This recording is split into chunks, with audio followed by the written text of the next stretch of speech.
Previously, we discussed gunshot acoustics and other aspects of the Las Vegas recordings. Today, we'll go over TheHealthRanger's claims. The biggest problem is that TheHealthRanger shows no evidence for his assertion. He simply proclaims it. Because the forensic acoustic analysis of the audio file shows that there are two shooters. Two shooters, yes, two shooters. Shooter number one has a lag time in the audio file of about 0.559 seconds.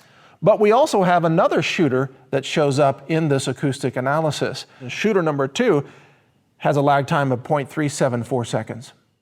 That's it. He never shows any actual waveforms to back up this specific claim.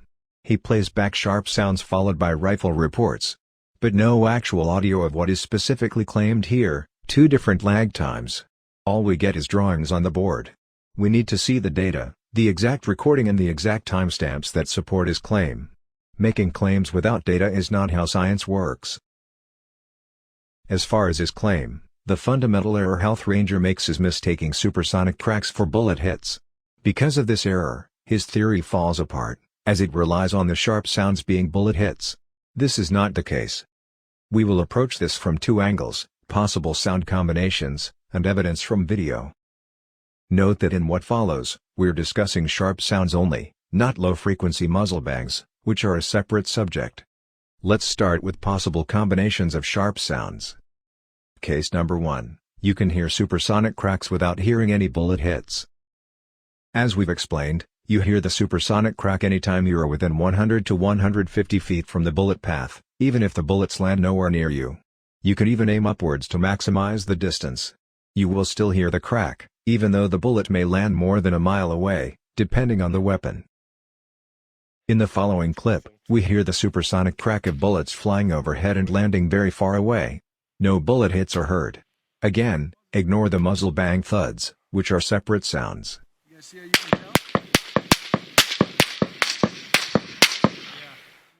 Now we'll hear a bullet hitting snow, then passing by the microphone and landing far away, then hitting a metal target. You'll hear the supersonic crack in all cases. You'll hear the bullet impact only when the bullet hits the target. Again, ignore the delayed muzzle bangs.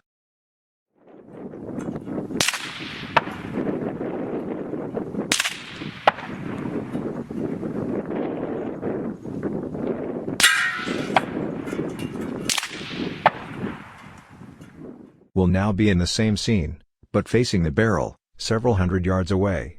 The bullets will pass by, and land far away, with no audible bullet hits.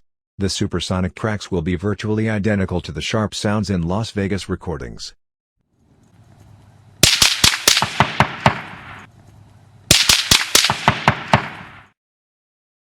Let's examine case 2. Can there be bullet hits without supersonic cracks? No, because the sonic shockwave is generated alongside the entire bullet path. The only way to block the supersonic crack would be to separate the bullet path from the listener with a large obstacle. In summary, you can hear supersonic cracks without hearing bullet hits, but you can't hear bullet hits without hearing supersonic cracks. Since there's only one type of sharp sound in most Las Vegas recordings, what we hear are supersonic cracks. If these sharp sounds were bullet hits, then what happened to the supersonic cracks? You can't just take them out of the picture. As TheHealthRanger himself says, the bullets in the recordings travel faster than sound. And at these distances that we're talking about, which is typically, less than 600 yards, the bullets remain supersonic, so they never get slower than the speed of sound. The fact that we're hearing supersonic cracks, not bullet hits, is apparent from what we see in the video. Here we see people closely huddled together, with almost no space in between. Any bullets arriving nearby would be hitting people, not the ground, and we'd be witnessing a bloodbath. We don't see it.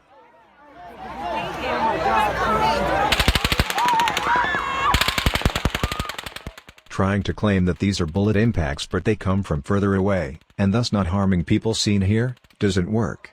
If the hits are far away, then we must account for the time the sound takes to travel from the impact to this phone. Since we don't know where the impact is, we don't know that time, and we can't use the sharp sound to compute the distance to the shooter. Another question: how do you get sharp sounds from bullets hitting AstroTurf? Or any sounds at all?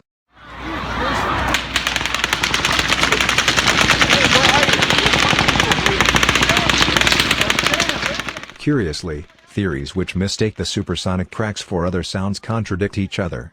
Some, following TheHealthRanger, say that these sharp sounds are bullet impacts.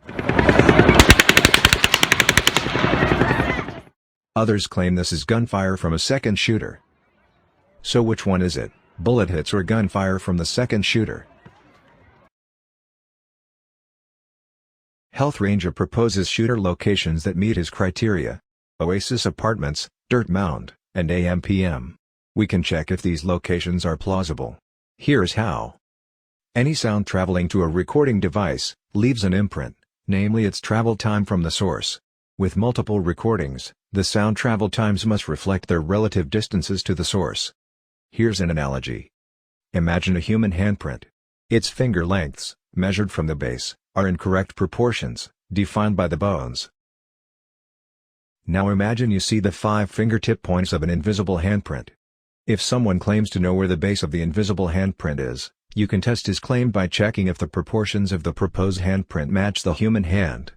If the base location is correct, the handprint will match the human hand. If the base location is wrong, the handprint will be distorted. Testing possible location of a sound source is similar, except the proportions are set by the distances to recording devices and the speed of sound.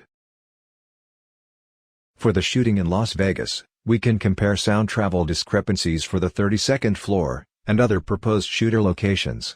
Besides the ones suggested by TheHealthRanger, we can include 2 often mentioned places: the top of the Skyview Pillar, and the roof of the monorail at Mandalay Bay. These are the discrepancies for the 32nd floor, already shown in Part 2.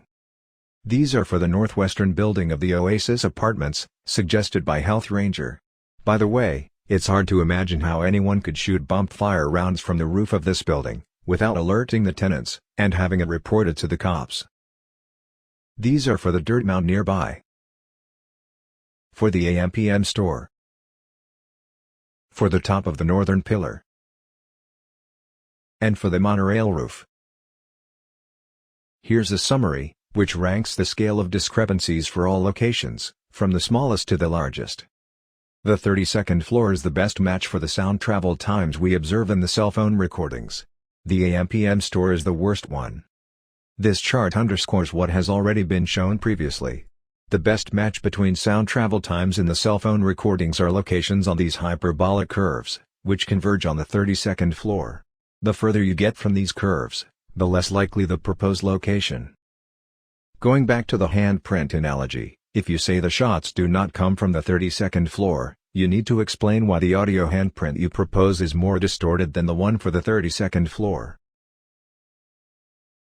TheHealthRanger keeps referring to an imaginary ground zero point, which he drew on the whiteboard and from which he measures distances, as if the shooter aimed at some specific location, conveniently filmed by a cell phone. This is not the case. The bullets were sprayed all over the place. Cell phone recordings took place in random locations, far away from each other, with no relationship to bullet hits at all. Every location must be tied to a specific recording and a timestamp, with the sounds in each video judged individually. As you can see, the distances between the major cell phone locations are huge. Not just between locations, but even between one phone over time. The concept of a ground zero point, where bullets just happen to land, is meaningless. TheHealthRanger keeps using the phrase bullets arrive. Arrive where? He seems to make a constant false assumption that bullets are somehow destined to arrive at a particular filming location. It's not true. The bullets fly overhead, off to the left and right, and may land very far away.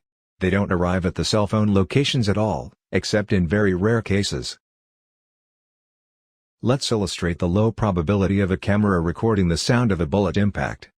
First, let's find out the distance from which a sound related to a bullet impact would be audible, given the noise level of commotion and gunfire.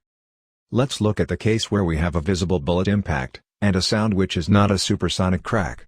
It's the soda cup hit by a bullet. Listen to the pang following the impact.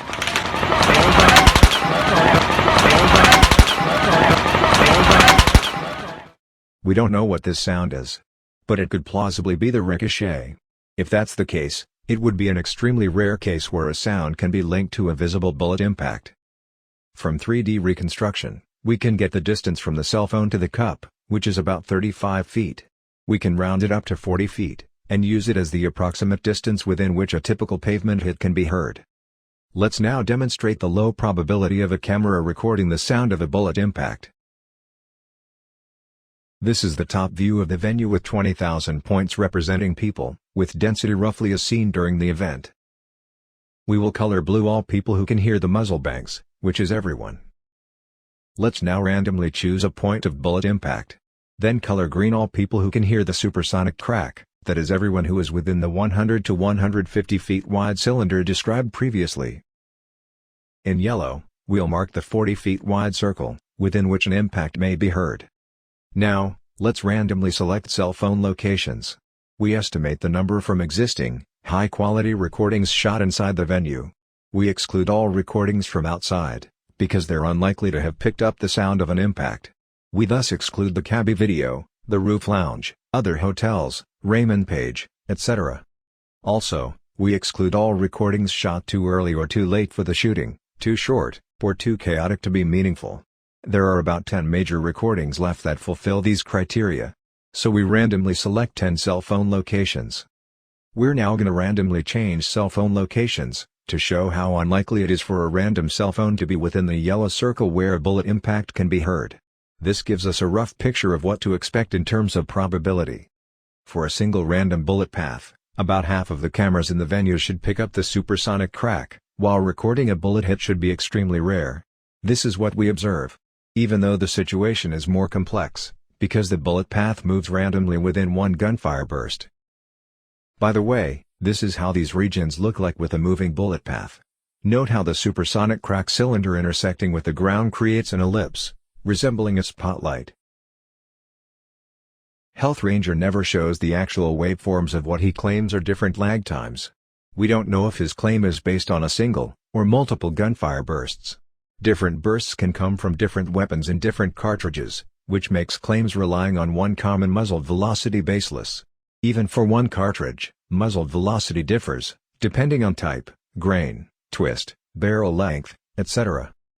Only FBI or police labs can link specific weapons and cartridges to specific volleys.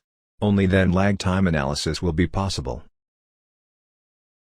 This concludes Part 3.